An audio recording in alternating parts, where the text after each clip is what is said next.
Welcome back, comrades. This is MF Kraven, and you're watching Less Than 10 Minute Reviews, a YouTube series where I take a look at games I think seem cool and give my thoughts on them in less than 10 minutes. Well, I think this one may be a bit over 10 minutes, so we'll see. Because, ladies and gentlemen, boys and girls, and everyone else in between, it's release day, and you know what that means. Finally, after being announced in November of 2020, AEW Fight Forever is finally here. Being hailed as a spiritual successor to WWF No Mercy, one of my all-time favorite games. I've pretty much bought every wrestling game since then, up to WWE 2K23, M. Dickey, and Total Extreme Wrestling included. I like to think I'm knowledgeable when it comes to wrestling games, which is why I want to thank Ukes, THQ Nordic, and AEW LLC for allowing me to play the game a week early. But will the long-awaited title be worth the wait, or is it lights out for AEW's game division? Let's find out.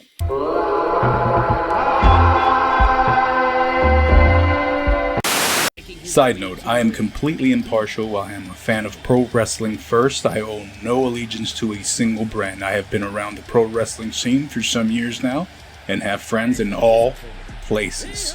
I just want to see pro wrestling thrive, baby. Graphics, sound, and art style. The graphics make some of the wrestlers seem almost like action figures. It reminds me of a modern take on WWE All-Stars, which is something that is very welcome after the blunder of WWE's Battleground game. The music in the menu isn't very loud, and the entrance music seems a bit of an afterthought. I mean, like, why go through the trouble of getting all these Titantrons and Entrix movies if you can't even see like 90% of it? But I digress. Gameplay. Some are hailing AEW Fight Forever as an arcade, and while that may be true, that the unlimited stamina and spammable dodges can seem like so, at its core it's still a wrestling game. You have a health bar that also coincides with the momentum that you have. The more on the offensive you are, the more momentum you get, the easier it is to pull off your signature plus finisher to beat your opponent. Something I really enjoyed was being able to change the controller's layout. I couldn't find my footing with B as a sprint button, so I went ahead and changed it to left trigger. Made B my grapple button, A for my kicks, X for my punches, Y for my Irish whip, left bumper, right bumper, left the same, accounts for grapple reversals and strike reversals. Right joystick will taunt, and it's a very simplified system that is, and I know this sounds very cliche, but easy to learn and hard to master. There are a few game modes, Exhibition, Online, and Road to Elite. Exhibition is self-explanatory. You have matches to your liking in a variety of different match settings, with the limitation of only 4 wrestlers on the screen at one time, which is a bummer, really, since I'm a fan of the Trios Championship. Casino Royale matches come in solo and suit mode. Unfortunately, though, you cannot choose the competitors of a Casino Royale match. The best you can do is choose 5 for the suit aspect of it. Online. Boy, that is a bona fide dud. As someone who has boycotted Epic Games, by the way, it's not even released on Epic Games yet, it's a shame that the game automatically downloads stuff for it, and it makes you link an account to play online. Unless we get a 30-man Stadium Stampede mode, I won't be taking part of online if that's the case. I tried to look for a match without connecting an account, and it just kept searching and searching and searching. Hopefully there's a workaround that pretty soon. And finally, Road to Elite. What I think is the absolute best thing going for Fight Forever. It's essentially a season mode. You pick a wrestler and you start the first year of AEW, like its entire history. It shows you a call from Tony Khan so that you can be announced in the infamous press conference. From there, you enter the Casino Royale, and if you win, you get a title shot. But unless you pick someone OP like Matt Jackson, more than likely you'll lose, and the game will trigger one of 3 storylines or blocks. There are 4 major pay-per-views, and you'll be going week after week throughout the map, having matches, going to dinner, hanging out, doing meet and greets, working out, and everything else in between that a pro wrestler does. Every week you get 4 turns before you have to show up to Dynamite and wrestle there. How you choose to spend your time will affect everything going forward, mainly for created wrestlers, since AEW wrestlers can't gain anything new to their repertoire. When you win a match or workout, you can get skill points that you can spend on buffs, stat boost for that run. Note that all created wrestlers will not be able to have any buffs, extra finishers, or signatures unless you grind it out on Road to Elite. After having your match on a pay-per-view, you'll enter a new block, one of 3 storylines that will follow that story. My first playthrough, I had my guy DK Sleeper have an unlikely partnership with Jon Moxley. After beating the entire story, I thought, hey, let's try this again, but in Elite difficulty now. Well, I saw I had the same block, or storyline, whatever you might want to call it, but this time it was with Powerhouse Hobbs, and I thought that variation was kind of nice. Speaking of difficulty settings, it's not exactly a factor in single-player matches.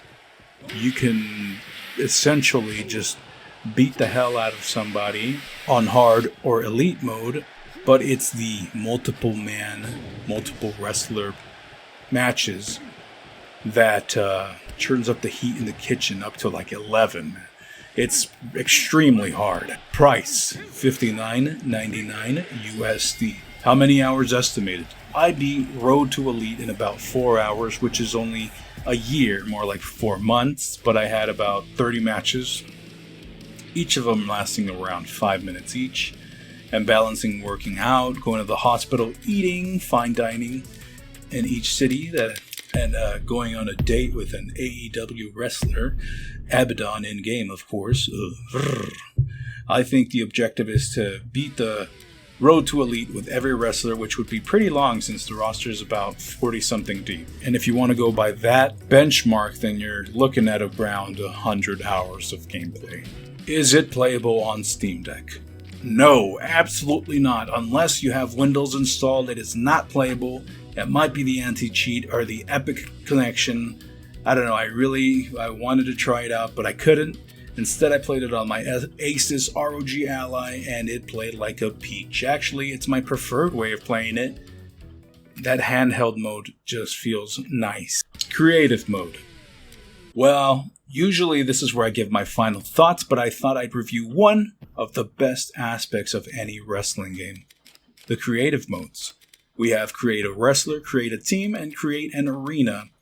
And I'm going to start off with the weakest link. Create a team just lets you pair up 2 wrestlers and make them a team. Just a 2-person team. Very underwhelming. Create an arena. You get a few templates and basically make an arena certain ways you like it. You can add statues or props by the ramp, change the lighting, ring posts, turnbuckles, even the mat itself. You can change it out to be concrete or brick if you want for whatever reason. And it's nice because it takes me back to the WrestleMania 2000 mode where you can just mess with the arena. Create a wrestler. Now that should be the bread and butter of a wrestling game, making yourself or other wrestlers and other companies. It's easy to create, but only because there are limited options, and there's only 100 create a wrestler slots. But there is no downloadable create a wrestlers, so you won't be able to download wrestlers from other creators. Either way, it's very bare bones. There's only a limited amount of wrestling gear and no way to add logos or lettering to personalize your gear. Fortunately, you can add a few more slots, like alternative tires. And so you can have your long tights or your trunks or some jeans and, Brody Lee, yeah, that stuff, you know what I mean?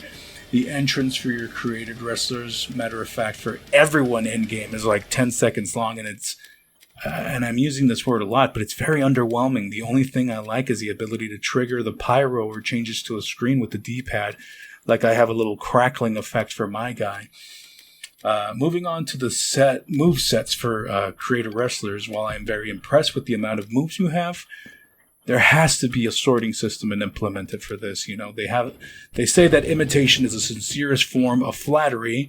Why couldn't the devs imitate the system that WWE games have? Give me my non-lifting moves that target the head, moves that target the legs, etc., etc. Looking around for my finisher, I got the diving headbutt as my signature and a crossface for my finisher.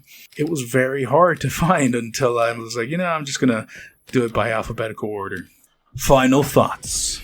And now for my final thoughts. AEW Fight Forever is a fun game meant to be played with friends who are fans of pro wrestling and couch games. I know this has been getting praise for being influenced by WWF No Mercy, and I feel it. I do. I also like that it has a bit of WWE All-Stars and Day of Reckoning mixed in there too. But Fight Forever feels like an early access game as opposed to a AAA title. Too much is missing. It feels like a rudimentary experience where Road to Elite is supposed to mirror the championship mode of WWF No Mercy. I can't help but think, well, that was 23 years ago. Surely there can be extreme improvements, right? Yet we get 4 different blocks and 3 different storylines like on each one. It's not great. I will say this though, that the storylines for the roadblocks or stuff are a lot better than what you'll get in a WWE game, because man, those storylines are horrible. And earlier I mentioned that they switched up my Unlikely Partnership storyline from Moxley to Powerhouse Hobbs, but you know what? It's the same storyline. I want something different. And that's, 2 for 2. I got the same storyline. And while I'm on the subject of Road to Elite, did you guys know that for every created wrestler that you have, if you want their stats to be better, you have to go through an entire year unlocking stats and buffs. And if you want to continue with a created wrestler that you already beat the mode with, everything gets reset for that created wrestler. Like, you can't further improve it. What you get is what you get, and there's no more improvements after that.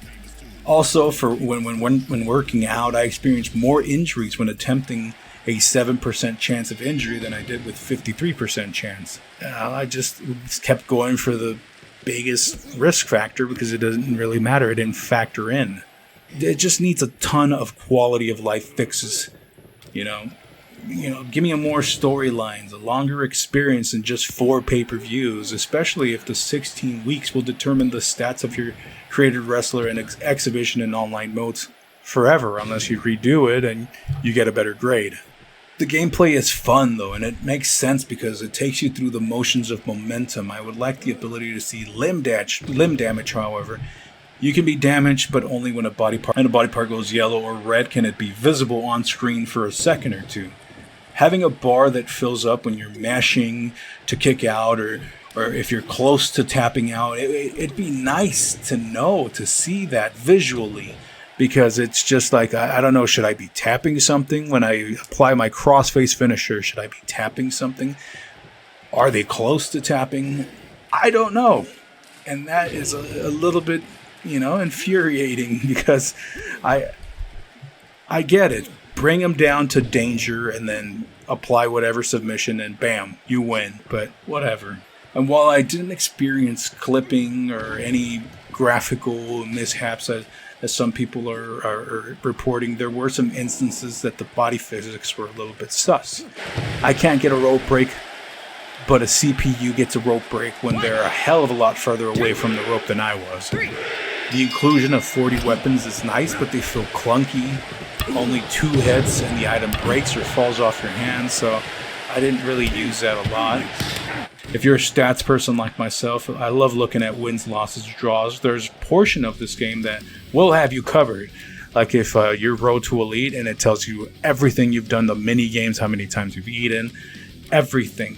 But if you want just regular exhibition or online modes to show you the stats, it's only going to be shown if it's an AEW wrestler, because cause get no love, man. Please, if you guys are listening, the devs, if there's a way to turn off both the movie in the intro, the little, please give us the option to turn it off. And for the game to quit asking me to link an Epic Games account. I like the game, though. Like I said, it's fun and it doesn't take itself seriously. They are definitely on the right path to making a game that can be generational, but they need to invest more time and more money into this, like the No Man's Sky devs did. If I were paying $30 to buy this, I'd say, hell yeah, that's a deal. I got 100%, but for $60, I don't know about that. Unless the rumored Stadium Stampede Battle Royale mode comes, and then I'd be like, yeah, do it, because that is an interesting thing. So let me break it down. If you're an AEW fan like Bleeding Heart, you're already buying it anyway. So for everyone else, I say buy it on sale. There's fun to be had, but I wouldn't pay a full premium price unless we can see a roadmap of things to come, fixes to come, you know? Adding a ton of new things, and I'm not talking about the mini games. You know, I played a few of them, and there's a reason I haven't talked about them yet. They're not good. Even though I did get a sense of nostalgia playing it, they felt like a Pokemon Stadium type of mini game. Maybe with friends, those mini games can be a lot of fun, but you can't even play those mini games online. Going back to it though, the entry price does not warrant a buy for me at full price though. I was promised crossplay, but only PlayStations with PlayStation, Xboxes with Xbox, and Steam with Epic, even if it's not available through the Epic store yet. Choose carefully. Choose a version you think most of your friends will be playing. Or just ask them, hey Mikey, what version are you going to get? Are you going to get the Xbox one so I can play with you on the Xbox, Steam one? I'm reviewing this on Steam. I got no friends and I thought, oh, well, you know, I was promised crossplay, but I guess fuck me, right? No, I'm just playing. One last thing before I go. Good old JR needs to have less line. Absolute best will battle for the biggest prize in our sport. The AEW World Championship is what it's all about. Put up or shut up. To beat a dead horse, it's just scary how robotic it is. Like he sounds as opposed to the games of yesteryear. Let Excalibur read us out instead. He had a few lines and he was magnificent on them. And again, would I buy this at full price? No. Would I buy it? Yes. Wait for sale.